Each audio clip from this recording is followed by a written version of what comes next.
할렐루야, 오전 전도사입니다. 지난주 14장에 아브라함이 조카 롯을 구출하고 돌아온 후에 아브라함의 고백이 얼마나 좋으셨는지 여호와의 말씀이 환상 중에 말씀하십니다. 그 당시에는 성경이 없었기 때문에 성령의 언어로 말씀하십니다. 하나님께서는 옛날에는 꿈이나 이상으로 자신을 계시하셨습니다. 오늘날은 성경을 통해 하나님의 뜻을 분별하여 알 수 있습니다. 아브라함은 가나안 땅에 들어온 지 10년이 지나도 후사가 없습니다. 사라가 아이를 갖지 못합니다. 그래서 아브라함은 엘리에셀을 자신의 상속자로 삼으려고 합니다.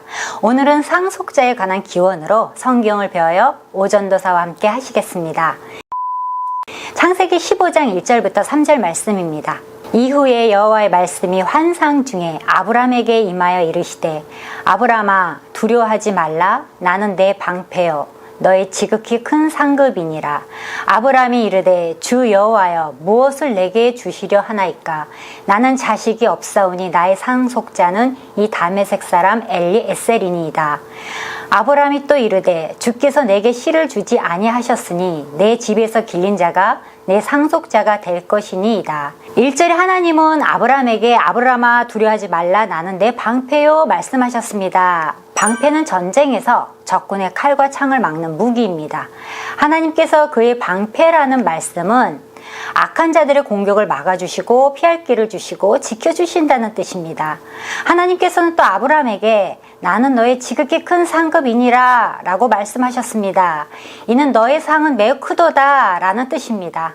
하나님께서는 아브라함이 조카 롯을 위해 행한 희생적 사랑과 봉사의 선한 행위에 대해 큰 상으로 갚기를 원하셨습니다. 2절에 아브라함이 이르되 주 여호와여 무엇을 내게 주시려 하나이까. 아브라함이 하나님께 직접 물은 최초의 물음이며 동시에 한탄조의 항변에 해당되기도 합니다. 아브라함은 하나님 말씀에 대해 그동안 가슴에 담아둔 아픔을 이야기합니다. 아무리 좋은 거 주셔도 저는 자식이 없습니다. 주셔보았자 다메섹 사람 엘리에셀의 몫입니다. 하나님은 내게 씨를 주지 아니하셨습니다. 아브라함의 반응을 자세히 음미해보면 자신은 무자하니 더 이상 상급을 받아봐야 아무 소용이 없다는 것입니다. 자신이 받은 복을 물려줄 자녀가 없는데 복을 더 받을 필요가 뭐냐는 것입니다. 그래서 아브라함이 갈대 우르를 떠나온 지 10년이 지나도 자식이 없으므로 나의 상속자는 이 다메섹 엘리에셀이라 말한 것입니다. 상속자란 물질적 또는 영적 선물을 상속하도록 권리가 주어진 사람으로 고대 근동에서는 누지 문서에 의하면 무자한 부부가 재산 상속을 조건으로 노년의 부양과 사후의 장례를 책임질 양자를 입양하던 관습이었습니다. 따라서 그때까지 무자했던 아브람도 이 관습에 의하여 하나님께 자기 집에서 태어나 자란 가장 신임받는 종 엘리에셀을 자신의 후사로 추천한 것입니다. 엘리에셀은 다메섹에서 데려온 하인입니다. 아브람의 재산을 관리하는 충복이요, 나중에는 이삭의 아내 리브가를 하란에서 데려오는 중요한 역할을 하는 사람입니다. 여기서 아브라함은 자기 후사가 없음을 마음에 극히 슬프게 생각한 것이 드러납니다. 마음속으로 생각하고 있던 상속자로 조카 롯은 이미 떠나갔으니 엘리에셀을 상속자로 삼겠다고 말하는 것입니다. 아브라함은 자식이 없어 나이만 먹어갑니다. 더 이상 생산할 수 없는 나이에 이르게 되었습니다. 당시 무자식은 신의 저주였습니다. 아브라함은 하나님을 이해할 수 없습니다. 하나님은 그 마음의 중심을 아셨습니다. 그러면서 별을 보여주시면서 내 자손이 이와 같이 많아질 것이라고 했습니다. 4절부터 6절 말씀입니다. 여호와의 말씀이 그에게 임하여 이르시되 그 사람이 내 상속자가 아니라 내 몸에서 날 자가 내 상속자가 되리라 하시고 그를 이끌고 밖으로 나가 이르시되 하늘을 우러러 무뼈를 셀 수 있나 보라. 또 그에게 이르시되 내 자손이 이와 같으리라. 아브라함이 여호와를 믿으니 여호와께서 이를 그의 의로 여기시고. 신문에 나온 유머입니다. 백두산 효도 관광을 온 30명의 노인들에게 안내원이 물었습니다. 여기서 따님이 보내주셔서 관광 오신 분 손 들어보세요 라고 물었더니 28명이 손을 들었습니다. 안내원이 나머지 두 분에게 물었답니다. 두 분은 아드님이 보내주셔서 오셨나 보네요. 묻자 두 노인이 대답했답니다. 사위가 보내주었습니다. 네, 예전에는 아들 했는데 요즘은 딸 한다는데요. 옛날에는 상속제는 무조건 아들만이 받을 수 있는 개념이었습니다.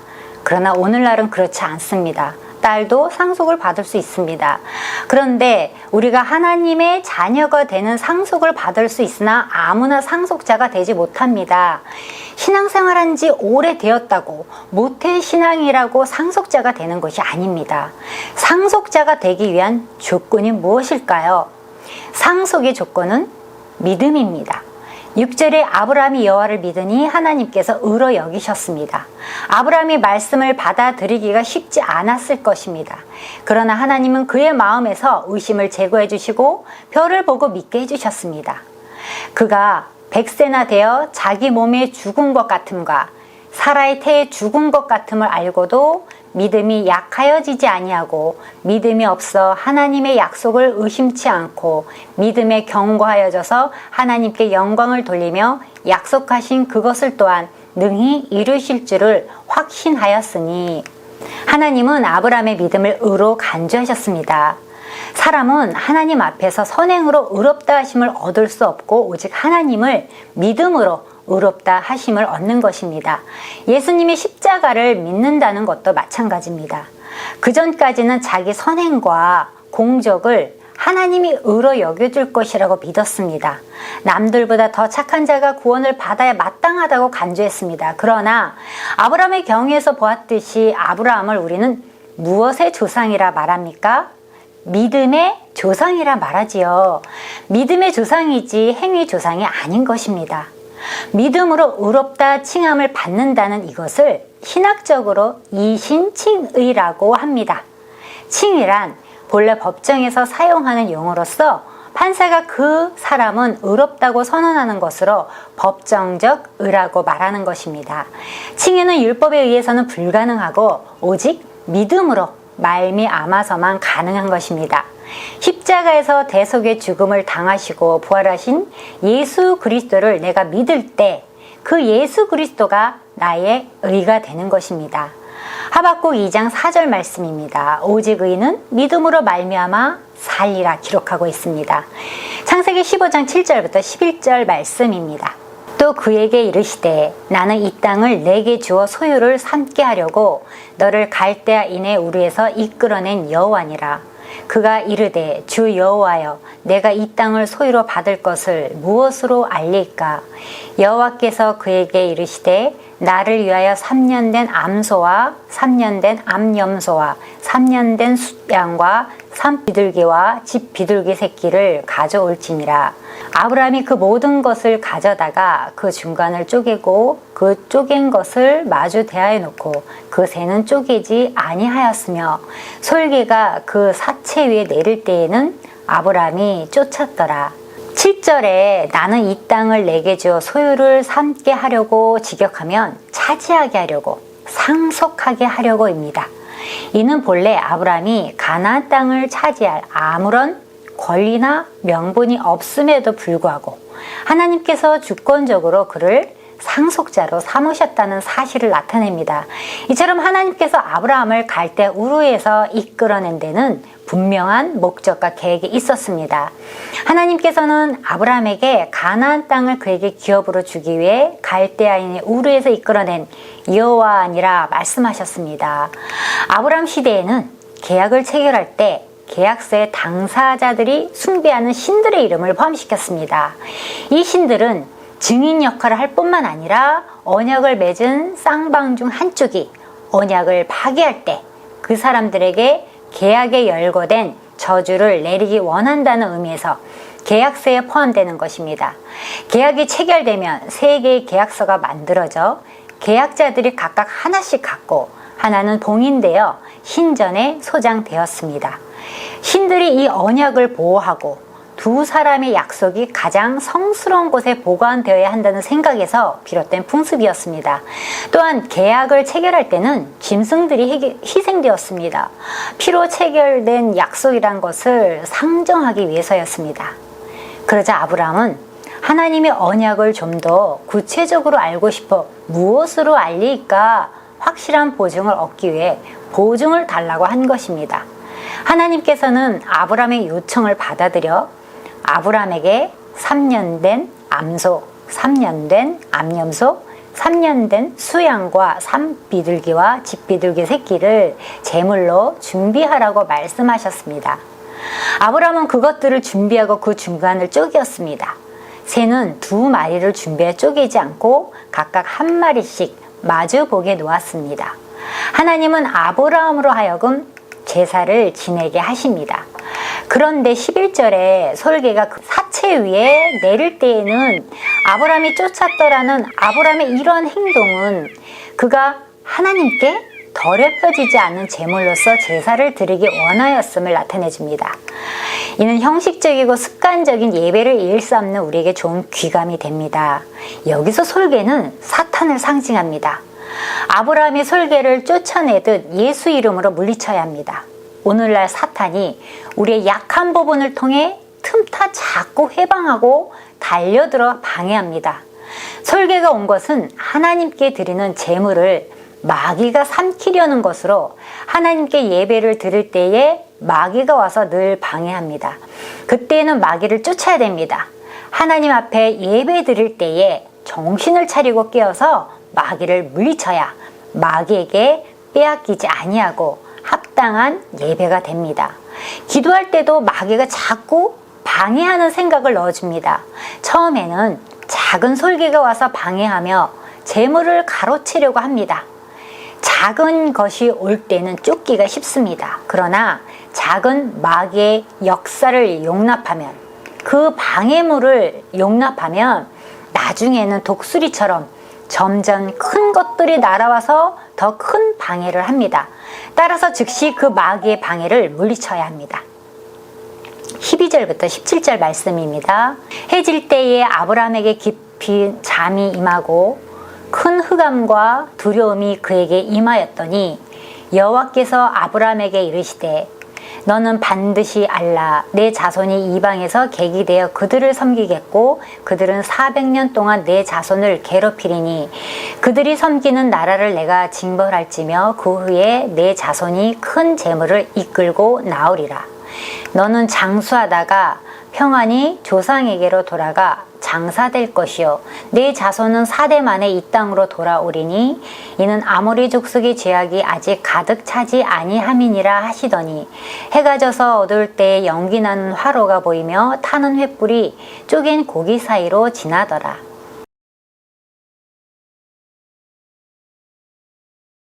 이 예언은 야곱의 가족이 애굽에 이주하면서 그의 후손들은 약 430년 동안 애굽의 속박을 받은 노예 생활을 말하는 것입니다. 하나님께서는 또 아브라함의 자손이 이방에서 나그네가 되어 이방인들을 섬기며 그들에게 400년 동안 괴롭힘을 당하며 그 후에 하나님이 그들을 징벌하심으로 그들이 큰 재물을 이끌고 나올 것이라고 말씀하셨습니다. 이 4대라고 하는 말씀은 당시 인간의 수명을 100년으로 잡을 때의 4대로 400년을 가리킵니다. 아모리 족속은 가나안에서 제일 막강한 대표적 족속입니다. 이 족속의 이름은 모든 가나안 족속을 통칭하는 호칭으로 사용되었습니다. 또한 쪼갠 고기 재물 사이로 횃불이 지나가는 것은 바로 언약을 체결하는 모습입니다. 연기나는 화로와 타는 횃불이 쪼갠 고기 사이를 지나는 것은 바로 이 언약을 어기면 자신이 이 재물과 같이 죽임을 당할 것이라는 것을 상징적으로 보여주는 것입니다. 당대의 언약을 체결할 때 언약의 당사자들이 이렇게 재물 사이를 지나는 것은 죽음으로 이 언약을 지킬 것을 상징하는 행위였습니다. 그런데 이 언약 체결에서 재물 사이를 지나는 분은 바로 하나님 자신이신 것입니다. 쪼개진 재물은 예수 그리스도의 십자가 희생을 예표합니다. 자기 백성을 죄에서 구원하기 위해 그분이 겪어야 할 순환과 희생을 상징합니다. 18절부터 21절 말씀입니다. 그날에 여호와께서 아브라함과 더불어 언약을 세워 이르시되 내가 이 땅을 애굽 강에서부터 그 큰 강 유브라데까지 내 자손에게 주노니 곧 겐 족속과 그니스 족속과 감몬 족속과 헷 족속과 브리스 족속과 르바 족속과 아모리 족속과 가나안 족속과 기르가스 족속과 여부스 족속이 땅이니라 하셨더라. 15장 마지막 부분을 보게 되면 장차 아브라함의 후손들이 거주할 가나안에 관한 10족속의 명단입니다. 하나님께서는 자신의 모든 명예와 능력을 걸고 아브라함이 반드시 이 땅을 차지할 것이라는 것을 선언하고 계신 것입니다. 그 땅의 한계는 애굽 강에서부터 큰 강 유브라데까지입니다. 오늘날 우리는 하늘의 유업인 천국을 상속받았습니다. 성도는 믿음으로 하나님의 자녀가 되었고 그로 인해 예수님과 함께 그분의 기업, 나라를 상속받게 된 자라고 말합니다. 우리가 하나님의 자녀된 신분을 가지게 되었다는 사실이 우리에게 주는 가장 큰 유익은 바로 하나님의 나라를 유업으로 받았다는 것인데, 하나님의 나라의 유업은 이 땅에 썩어 없어질 것들이 아닌 영원한 것이기 때문에 이 땅의 그 무엇과도 비교할 수 없는 것입니다.